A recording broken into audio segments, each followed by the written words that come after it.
Share બજારમાં આજે ટેકનોલોજીનું મહત્ત્વ વધી ગયું છે. જો તમે શેર બજારમાં એન્ટર થાઓ તો તમે તમારા બ્રોકર્સને તમારા આઈડેન્ટિટી પ્રૂફ્સ આપતા હશો. આ સિવાય તમે જેટલા પણ સોદા પાડો છો તો એ તમામની પાછળ એક ટેકનોલોજી, એક સોફ્ટવેર કામ કરતું હોય છે. આ સોફ્ટવેર શું છે, એ કેવી રીતે કામ કરે છે, એના વિશે વાત કરવા માટે આપણી સાથે જોડાઈ રહ્યા છે ભાવિનભાઈ શાહ. ભાવિનભાઈની જે કંપની છે મલ્ટી ટ્રેડ સોફ્ટેક, એ આવા સોફ્ટવેર પૂરા પાડે છે.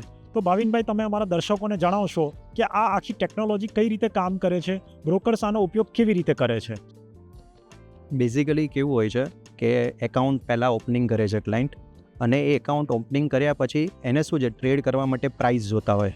તો એ પ્રાઇસ કઈ રીતે લેશે? તો બે જ વસ્તુ છે, ક્યાં તો એને બ્રોકરને ફોન કરીને લેવા પડશે, ક્યાં તો મોબાઈલ એપ્લિકેશનથી, અને એ રીતે લેવા પડશે. તો અમે બધી પ્રોડક્ટ પ્રોવાઈડ કરીએ છીએ.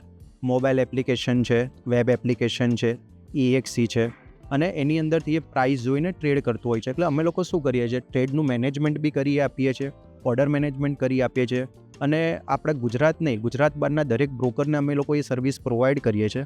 સાથે સાથે હવે કેવું છે, ટેકનોલોજી ટાઈમ પ્રમાણે ચેન્જ થઈ રહી છે. તો અમે લોકો છેલ્લા 16 વર્ષથી અલ્ગો બી પ્રોવાઈડ કરીએ છીએ. અત્યારે તમને ખ્યાલ હશે કે માર્કેટની અંદર લોકો ડેલ્ટા, આઈવી, ગામાથી બધું બહુ અલગ રીતે કામ કરતા હોઈએ છીએ. તો એ દરેક પ્લેટફોર્મ અમે લોકો પ્રોવાઈડ કરીએ છીએ, અને બ્રોકર્સ અને ક્લાયન્ટની રિક્વાયરમેન્ટ માટે અમે એમને જે જોઈએ છે સોફ્ટવેર બનાવી બી આપીએ છીએ. એટલે અમારું સૌથી મોટું કામ કસ્ટમાઇઝનું બી છે. બીજું, જે ક્લાયન્ટ કે કોઈ બ્રોકર પોતાની EXC બનાવીને આવે છે પાયથન ઉપર કે કોઈ પણ સ્ક્રિપ્ટ ઉપર, તો એને APIની જરૂર પડે, કારણ કે એક્સચેન્જ દરેક લોકોને OMS અને RMSની પરમિશન નથી આપતું. તો અમે લોકો વેન્ડર છીએ એક્સચેન્જના, તો અમે અમારી APIથી ક્લાયન્ટને એના માટે બી હેલ્પ કરીએ છીએ કે જેથી ક્લાયન્ટ પોતાનું સોફ્ટવેર એની રીતે વાપરી શકે, અમે એને API ફૂલફિલ કરી શકીએ. તો દરેક કામની અંદર અમે લોકો બ્રોકર્સને અને ક્લાયન્ટને હેલ્પફુલ થઈએ છીએ સોફ્ટવેરની રીતે. અચ્છા, અમદાવાદમાં અત્યારે એક જે ઇવેન્ટ થઈ છે, જેની અંદર સ્ટોક માર્કેટના ઇકોસિસ્ટમની અંદર જેટલા પણ લોકો ઇવોલ્વ છે, એને એમાં ટેકનોલોજી કઈ રીતે હેલ્પફુલ થઈ શકે, એના માટે એક ઇવેન્ટનું આયોજન થયું છે. તો આ ઇવેન્ટ વિશે તમારું શું કહેવાનું છે? આ બધી ઇવેન્ટના કારણે શું થાય છે કે અમે બ્રોકર્સને જે પ્રોવાઈડ કરીએ છીએ, અમે સોફ્ટવેર વેન્ડર છે, ક્લાયન્ટોને છે, તો અમારાથી જે ભૂલો થતી હોય છે કે જે નવા આગળના ટાઈમમાં નિયમો જે આવવાના છે એક્સચેન્જ સાઇડથી, તો એ બધા અહીંયા ખબર પડે છે. બીજું, નવી ટેકનોલોજીની ખબર પડે છે, અને એટલા જ માટે આ બધી ઇવેન્ટમાં અમે લોકો પાર્ટિસિપેટ બી થઈએ છીએ, ક્લાયન્ટો બી આવતા હોય છે. અને હું તો ખાસ કરીને સ્ટોકટેક ને એનમીનો તો એટલા માટે હું આભાર માનીશ કે અહીંયા દરેક બ્રોકરને એન્ટ્રી હોય છે, દરેક બ્રોકરના આઈટીવાળા આવતા હોય છે, તો જેથી એકબીજાને મળવાનું થાય છે, નવું શું આગળ કરી શકીએ છીએ, નવા જે સર્ક્યુલર આવવાના છે એના માટેનું બી આપણે શું કરી શકીએ છીએ, એ બધી આની અંદર ખબર પડે છે.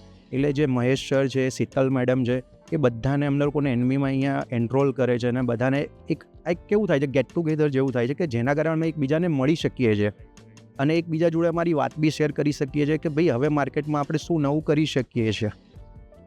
અચ્છા, આપણું ગુજરાતનું જે માર્કેટ છે એ ટેકનોલોજી વાઇઝ હોય કે પછી શેર માર્કેટ રિલેટેડ હોય, ઇન્વેસ્ટમેન્ટની વાત હોય, એ તમામ મોરચે આપણું માર્કેટ ખૂબ આગળ વધી રહ્યું છે. આવા સમયે આપણા માર્કેટની અંદર આપણી માતૃભાષામાં એક ચેનલ લોન્ચ થવા જઈ રહી છે, જેની અંદર માત્ર ને માત્ર બિઝનેસ અને ફાઇનાન્સની વાત કરવામાં આવશે. તો આ ચેનલનું અત્યારના સમયમાં શું મહત્ત્વ છે, એના વિશે તમારો શું અભિપ્રાય છે? જો આવી ચેનલ લોન્ચ થવી જ જોઈએ, જેથી લોકોને શું થાય, સાચું સત્ય મળે. ઘણી બધી ચેનલો છે માર્કેટમાં, એવું નથી, પણ જ્યારે કોઈ પણ વ્યક્તિ નવી ચેનલ હોય તો એ શું છે, સાચું અને શું સત્ય છે એ લાવવા માટે. બીજું, અત્યારે જે ઇન્ટરવ્યૂ લઈ રહ્યા છો એની અંદરથી શું થશે કે લોકોને નવું જાણવા મળશે. જે છે ચેનલો એ એવું નથી કે નથી, પણ અત્યારની જે આ તમે કુબેરાની જે વાત કરી રહ્યા છો, તો એના કારણે હું એવું કરી શકીશ કે દર્શકો આને જોશે. આગળ જતાં ફાઇનાન્સમાં તમે લોકો જે પણ નવું લાવશો બધાને મળીને, તો લોકો જોડે એ વાત પહોંચશે, અને એના કારણે શું થશે, લોકો ભૂલ કરતા હશે તો પણ એ અટકશે, અને જેથી બધાને ખબર પડશે કે ભાઈ આવી રીતે માર્કેટમાં કોઈક નવી ચેનલ આવી રહી છે. તો ભાવિનભાઈ, ખૂબ ખૂબ આભાર અમારી સાથે વાત કરવા બદલ.